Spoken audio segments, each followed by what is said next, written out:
At the beginning of 2020, I was feeling great. I was feeling really good. I was a year into the most stable job that I've ever had. I had some disposable income to spend on books, which is always good. We were gearing up to launch our house church. Judah was one and adorable, our son. And Ash, just anything Ash touched, she just crushed. She was going great. Everything was coming up, Tim, right? And then everything started to fall apart. COVID crushed our church plant, and by the end of the year, it was over. We were in lockdown with a 1-year-old. 1-year-olds are far less adorable when you're stuck inside with them all the time. My mental health started to fall apart, and Ash got pregnant with Ollie and started feeling really, really unwell. See, I thought that life was supposed to be up and to the right. Certainly up until that point for me, it had been slowly up and to the right. And why wouldn't it be? Look at all the things I was doing for Jesus. Shouldn't Christians expect blessings upon blessings? Doesn't God want church plants to be successful and to succeed? Shouldn't God be orchestrating all these little wins for his children that he loves? Shouldn't God be blessing people with money for books? Yes and amen. But slowly and surely it all fell apart. And I think sometimes we think this way. There's this undercurrent of belief in followers of Jesus that following Jesus should result in a blessed, up and to the right kind of life. Why else would prosperity, health and wealth preaching be so successful? It's what we want. We want to prosper. But it's not always the reality of people's lives. Life is never really up and to the right all the time. It looks more like a toddler's masterpiece, and hopefully we can get my toddler's masterpiece up on the screen. It's just everywhere. There we go. On his bedroom wall, just scribbles everywhere. It is a masterpiece. You could interpret that. That could be mum. That could be his teddy bear. I have no idea, but it's a masterpiece. We're in a 6-week series at the moment on the habits of evangelism. Habits that every person can practice to see people come home to God. And the 6 habits are this: hospitality, which Tex preached about, asking great questions, which Jen preached about last week, being a Christian, invitation, which Ash is preaching on next week, testimony, and spiritual hunger. And this week we're looking at the habit of being a Christian and how it can help us share the good news of Jesus with our world. We sometimes think that life for Christians should be up and to the right. But Jesus in our teaching text today tells us to give up our lives. If any of you want to be my follower, if you want to be a Christian, you must give up your own way. And here in this passage, the English kind of softens what Jesus is saying. The Greek word means to disown. Now, disown is a harsh word, but it's the same word Matthew uses in his gospel later when Jesus tells Peter, "You will deny me 3 times before the rooster crows." Peter disowns is the word, Jesus 3 times when he's arrested. He says, "I don't know who this guy is. Why are you asking me?" To disown someone is to refuse to acknowledge or maintain any connection with that person. It's to totally abandon them. Want to follow me, Jesus says, disown yourself. Have nothing to do with yourself anymore. Refuse to acknowledge yourself, abandon yourself and your way.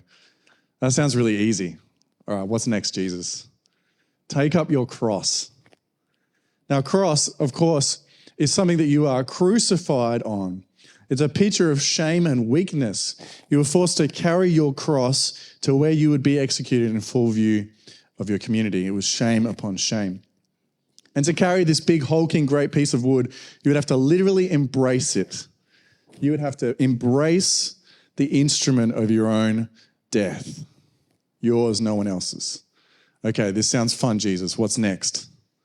Follow me. Follow you where, Jesus? Well, where does Jesus go with his cross? He goes to his death. So here's what I think Jesus is saying here. You want to be a Christian, you want to belong to me, leave yourself behind. Disown yourself. Let go of anything you think you want or need in this world. Literally abandon yourself. Embrace your suffering and your weakness and follow me wherever it takes you, even if that is to death. Now, we love a high bar at Encounter Church. We love just setting the bar high, but this is insane. This is so high. Give up your life, Jesus says. Give up the entire up and to the right. Give up the whole life graph. Forget about it. Disown yourself. Embrace your suffering and follow. And if you do that, you will save your life. Or you can try to keep your life and lose it. See, Jesus gives us two options here, and one of them actually is not an option. Give up your life and save it, or try the keyword, try to keep it and lose it anyway. But I think we want a third option. We want to hold on to our life and save it. And that's because we like our way. We like our plans and our dreams, our stuff, our lives. We want to buy a house. We want to find a partner. We want to have a family. We want semi-frequent overseas holidays. We want a holiday home by the beach. We want to write a book or start a business. We want to not have to talk to people that we don't know. We don't want to go to the hard places, the hard people, the other. We want to do ministry with people who are exactly like us. We want to spend our money our way. We want to use our bodies our way. We want to spend our time our way. We want to fulfill our own vision for our lives. We want to drive the car. And I'd argue that we've actually tried this way in the church in the West for the last 80-ish years. We've had churches that have preached that we are saved by grace through faith, and it's belief in Jesus alone that punches our ticket to heaven, and that is true. We are saved by faith in what God has done for us, not by what we do, our good behavior. But that's where it's ended. Tick the box, I believe, and then live life however you please. And so what we've found is that we've had churches filled with Christians who have saved their lives because they've declared with their lips that Jesus is Lord and believe in their hearts that Jesus was raised from the dead. But their lives have looked exactly like everyone else's, with Jesus tacked on for insurance. We tried the third option in the church in the West. People have kept their lives and they've saved it. And what has it created? Decline in faith, abuse in the church, hypocrisy, passivity, tepidness, and a generation lost.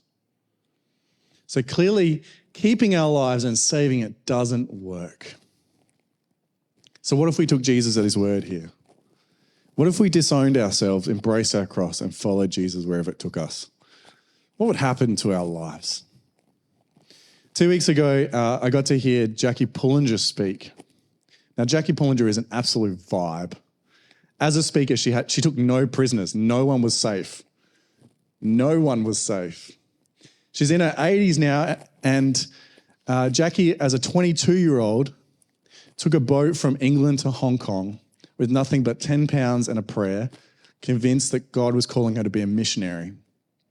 And for 60 years, she has worked with the poor and addicted. She moved into the walled city, which is a place that neither the English nor the Chinese had any jurisdiction. So there was no police, no one was monitoring it, and crime was abundant. And there was this moment that captivated me. There were many moments that captivated me about Jackie Pullinger. She talks about what it had cost her to follow Jesus. She said, look, I've left everything. I left my home. I left my family. I miss my own parents' funeral. I miss all my niece's weddings. She was married once at 55, but he died shortly after. She had no kids. She's given up her whole life to follow Jesus. She's given up her dreams and all her hopes. She's disowned herself. She's picked up her cross and she's followed. She's laid her life down.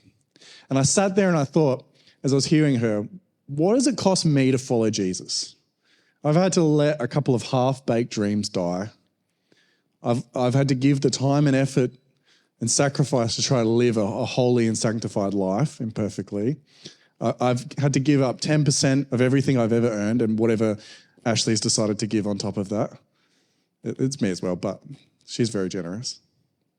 I mean, I've had to move 5 minutes from the beach. Guys, it's been tough. It's been really tough. So it's sometimes awkward for me when someone asks me what I do for work. Like that's really it, if I'm honest. Really peanuts compared to what following Jesus has cost her. She is a badass. And I'm probably just, if I'm honest, an ass. But it's what she said next that took me by surprise. She said, I've left all these things. And it's been such fun. It's been fun. It cost Jackie a lot to live the life she's lived. But you would be astounded by what she's gained. How many people have come to faith in Jesus through her 60 years of ministry? Thousands? Tens of thousands more? She's way too humble to say. How many people has God set free from child prostitution and heroin addiction through her ministries? How many poor people have been shown love and dignity through her ministry? Hundreds of thousands? She got up at a church planting conference and told the room that she'd planted more churches than we have by accident. Look at what she's gained. But I think we look at her life and the enormity of her sacrifices, and even in the light of what she's gained, go, well, I couldn't possibly do what she did. What about this? What about that? I could never be like her. But what we really mean is, well, what about me? What about my dreams? What about what I want? Now, Jackie is an example of a life laid down. And what it shows us is that if we'll disown ourselves and pick up our cross and follow Jesus, if we'll give up our own life, we will find the things that we most deeply want. Now, you might be wondering, what does this all have to do with evangelism? Because we're in an evangelism series. And I want to say everything. When we talk about being a Christian as a habit for evangelism, here's what we're not talking about. Living a life where faith is tacked on to everything else that you do, like an extracurricular program. Like I go to school, and also I'm learning piano. Nor are we talking about being the kind of Christian in which faith is a private value or an opinion that you hold, rather than the most true thing about you.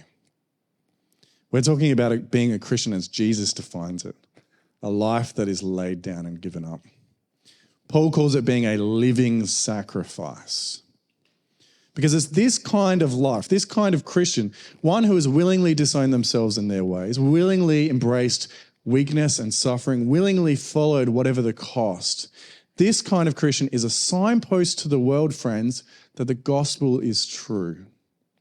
And here's why.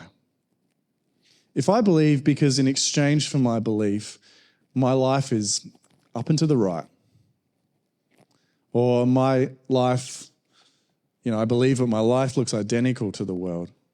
If I believe, but I'm also focused on health, wealth, and success, then the people around us will look at our lives and will say, oh, that person's just a Christian because she gets everything she wants from her faith. Or he's just like us, but he has this value that he holds. It's just his opinion. It's not true. But if I believe, even though I'm poor, I'm suffering, I'm sick, if I believe even though it may cost me my life, if I believe and I give away my wealth, if I leave behind success, if I leave behind friends and family, my preferences, my comforts, if even my life is not off the table, then they'll say, why would they do this? Why would this person do this? How can they believe despite everything they've been through? How could they make these decisions to do these things? How could they give up that promotion? How could they give away so much of their money? How could they leave this behind? How could they be so happy despite not having everything that we think we need to be happy. See, we get sucked into thinking that being a Christian should take us up, our life up and to the right. But it's actually our weakness. It's our failure. It's our sickness. It's our suffering. It's actually that our life does not go to plan. It's our willingness to disown ourselves, to embrace the cost and to follow Jesus in the midst of that all. That it's a signpost to the world that Jesus lives. That's all true. Why else would you be willing to give up everything the world is looking for unless you found something in Jesus that the world cannot offer you? Something better. Friends, being this kind of Christian is some of the best evangelism you can do, other than red frogs, of course. At the same time. Living a life that is laid down will provoke questions, as Leslie Newbegin says, for which the gospel is the answer. When you're willing to give up your way, embrace suffering and follow Jesus whenever it takes you, that will provoke questions. Why? Why are you doing this? How? Are you out of your mind? For which the gospel is the answer. I give up my way because Jesus gave up his way and he chose the Father's way. I embrace my suffering and weakness because Jesus embraced his.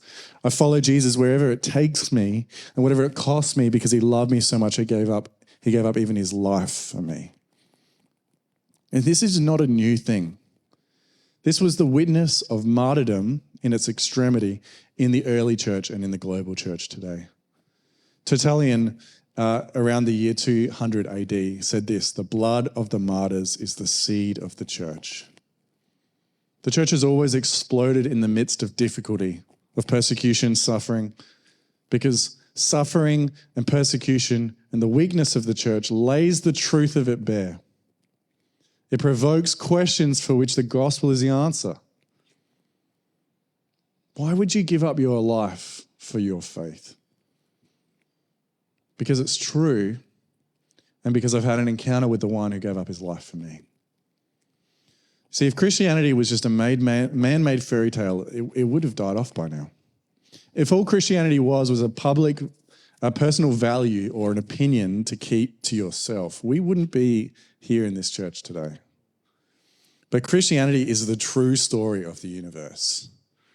And when we live into this story, by being this kind of Christian, we show it to be true to everyone we know and everyone we meet. Now, this all sounds great, or maybe it doesn't. But how do we live into this story? How do we do what Jesus is asking in this passage? Well, we follow him. Jesus doesn't tell us to go somewhere and to do things that he has not already done. He shows us how to do it. Jesus shows us how to give up his own way. In the garden, before he's arrested and before he is crucified, he surrenders to the will of God. He says, "My Father, if it is possible, let this cup of suffering," his crucifixion, "be taken away from me." But then he says this, "Yet not I want your will to be done, not mine." He makes his request known to God. I do not want to be crucified, God, but then chooses God's way anyway. He shows us how to surrender. Jesus shows us how to pick up our cross. He embraces his. He embraces whatever discomfort and suffering that will come. Jesus does not retaliate. He does not find a way out. The only way is through. So he stays. He blesses those who persecute him. He prays for those who beat him. And he embraces what it is that is required of him. And Jesus shows us how to follow all the way, even to death. On the cross, he prays this prayer: "Father, I entrust my spirit into your hands." And then he breathes his last. Jesus shows that he trusts God with his whole life, even to the last moment. See, Jesus shows us how to follow him. Take your wants to God. Take your dreams. Take your desires. Take the things that you want from this life, but always choose his way, regardless of the cross. Embrace whatever it is that's required of you and entrust the Father with your whole life. Now, here's how I do this in practice, and this is just one way.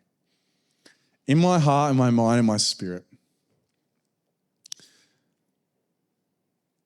there is so much desire in my heart for my own life. I want to drive the car. My heart wants to go this way or that. And there's so much that is required of me that I want to run away from. And there's so many situations in my life that I worry about.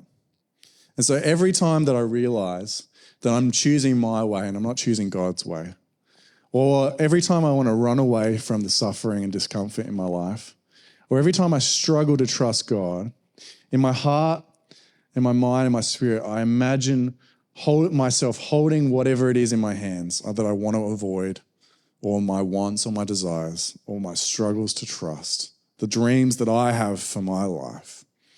And in my mind, I kind of lift them up to God and release them. And sometimes, like I hand it over almost, and then it's just relief. It's just I've given it up. Like, God, I can't hold this anymore. I need you to take it. Please take it. But sometimes I forget to do it in my mind. So I'm in the grocery store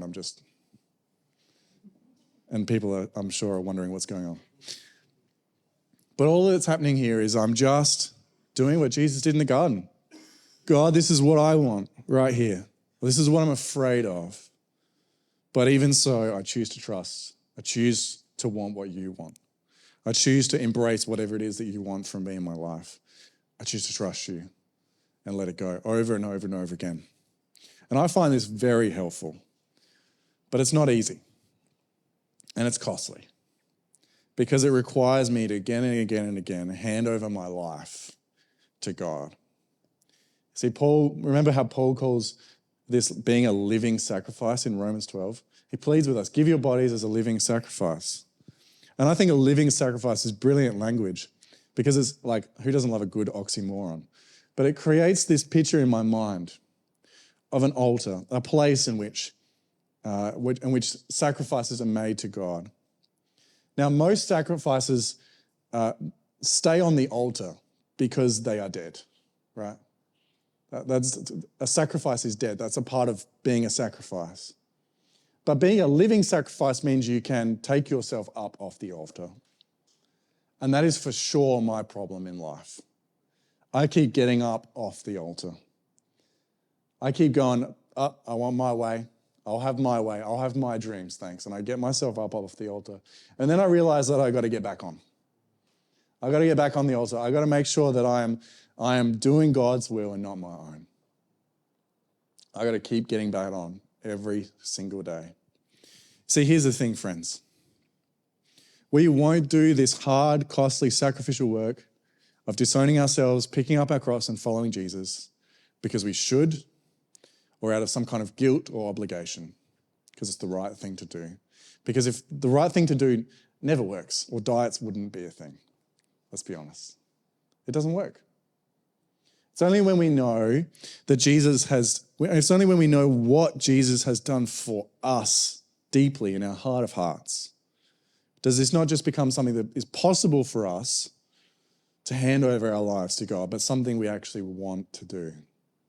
See, Jesus had equality with God, and yet he disowned himself. He disowned his place at the right hand of the Father.